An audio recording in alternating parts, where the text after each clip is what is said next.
अज़ादाराने मज़लूम Karbala, आप सब यहाँ हाजिर हुए हैं हुसैन का पुरसा देने के लिए। ये अज़ादारी एक एहतजाज है मज़लूम के हक़ में, ज़ालिम के खिलाफ।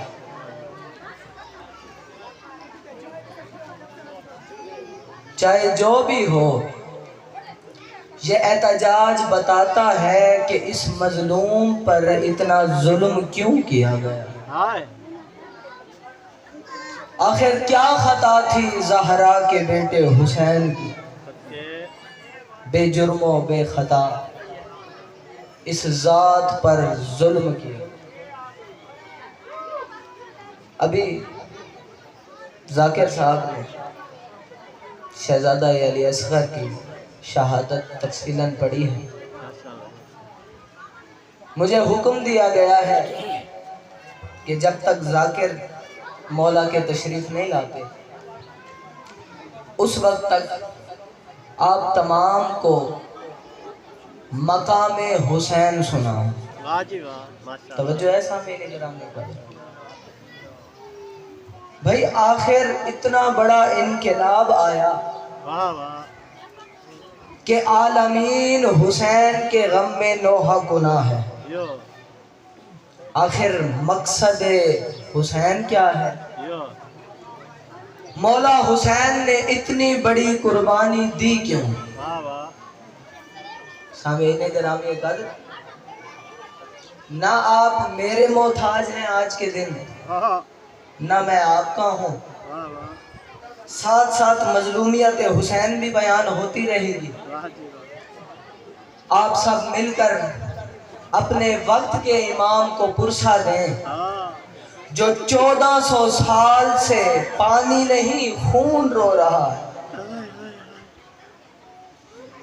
और खून रो के कहता है कौन है जो आले मोहम्मद के गमों के वारिस को आके पुरसा दे।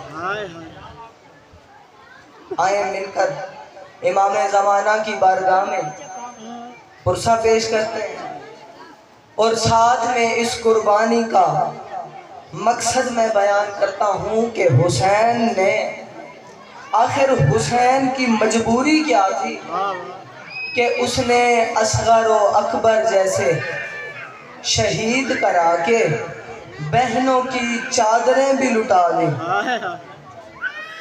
आखिर मकाम हुसैन क्या है? तवज्जो है सामने। अल्लाह पाक कुरान मजीद में इरशाद फरमा रहा है, वफ़ादैना हो बेज़िब्हिन अज़ीम। किस मौके को ये याद दिलाती है आयत? अब आप सबको मकसद हुसैन बताने लगा। कुर्बानी का मकसद क्या है? क्यों हम यहाँ पर आ रहे हैं? क्यों 1400 साल से हुसैन की मजलूमियत को रो रहे हैं? मकसद हुसैन क्या था?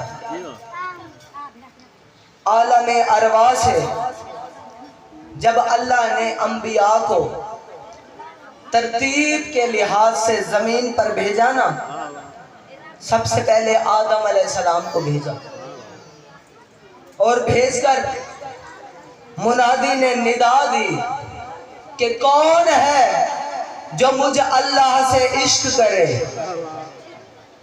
जो ऐसा मैंने गरम में कहा, मैं मकसद हुसैन बताने लगा। कौन है जो अल्लाह से इश्क करे? आदम उठे, फरमाया रब्बे जलील मैं आदम इश्क करूं। अल्लाह ने जवाब दिया, जहां बेटा कातिल हो जाए वहां इश्क नहीं हुआ करता। नूह अलैहिस्सलाम आए,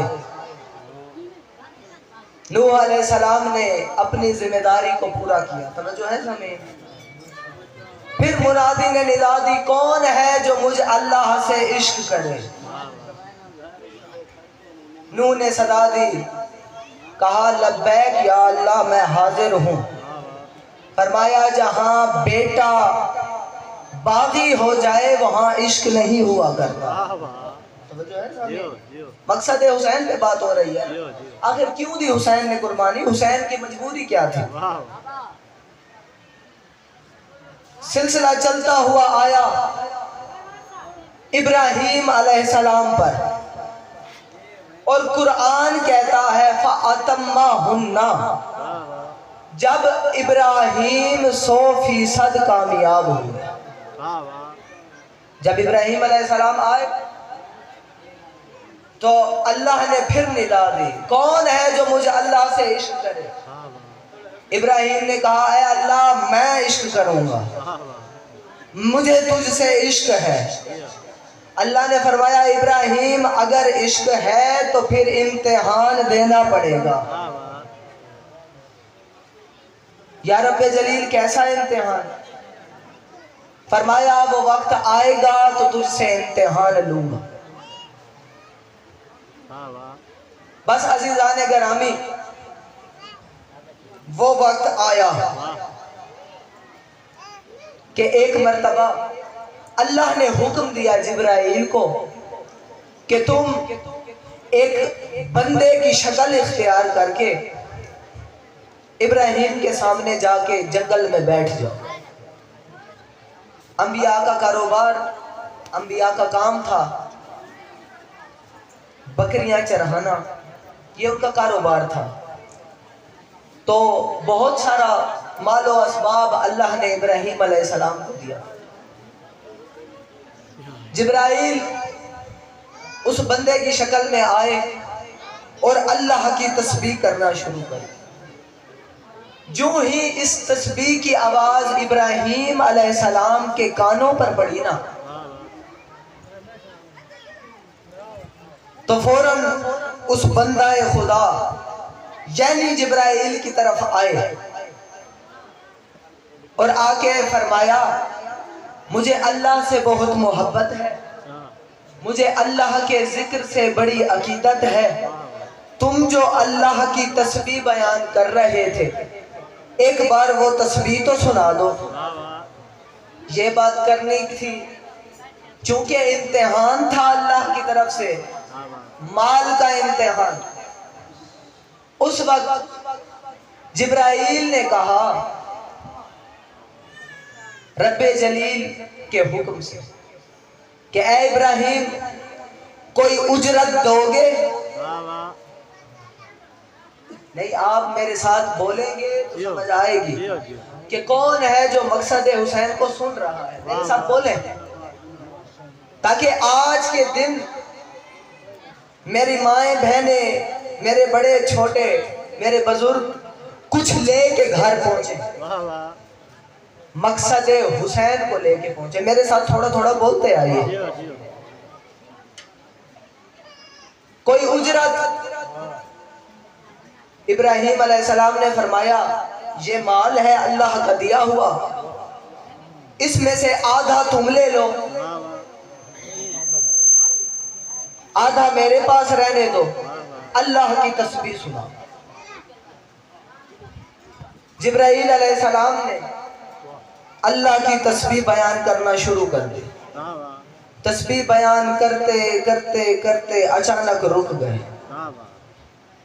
जो ही रुके ना, इब्राहीम अलैहिस्सलाम ने फिर फरमाया ऐ बंदाए खुदा, मुझे अल्लाह से बड़ी मोहब्बत है, मुझे तेरी इस तस्बीह में बड़ा लुत्फ आ रहा है,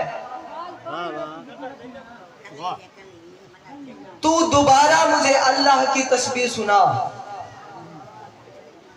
जिब्राईल जो बंदे की शक्ल में मौजूद था कहने लगा कोई उजरत? जो है कोई उजरत? फरमाया ये आधा माल है, ये भी तू ले ले, मुझे अल्लाह के जिक्र से प्यारी ये चीज नहीं, ये आधा माल भी तू ले ले। जब ये बात कही ना कि आधा माल तू ले ले, जिब्राईल ने अपनी हालत बदली। जिब्राईल अपनी असल हालत में आए, परवाज करके फरमाते हैं इब्राहीम अल्लाह दरूद और सलाम के बाद फरमा रहा है कि ये तेरा पहला इम्तिहान था, तू इस इम्तिहान में कामयाब हो चुका है, अब अगले इम्तिहान की तैयारी कर। मैं मकसद हुसैन पे कुछ बोल रहा हूँ कि ये सिलसिला कहाँ से शुरू हुआ। ये करबला कोई हादसा नहीं था। जो करबला को एक हादसा समझते हैं ना, वो अपने जहनों से इस गलत फहमी को बाहर निकाले। ये करबला मुआहिदा था हुसैन और अल्लाह के दरमियान, और ये मुआहिदा कब शुरू हुआ वो अभी बताने लगा। पहले इम्तिहान में इब्राहीम अलैहिस्सलाम कामयाब हुए।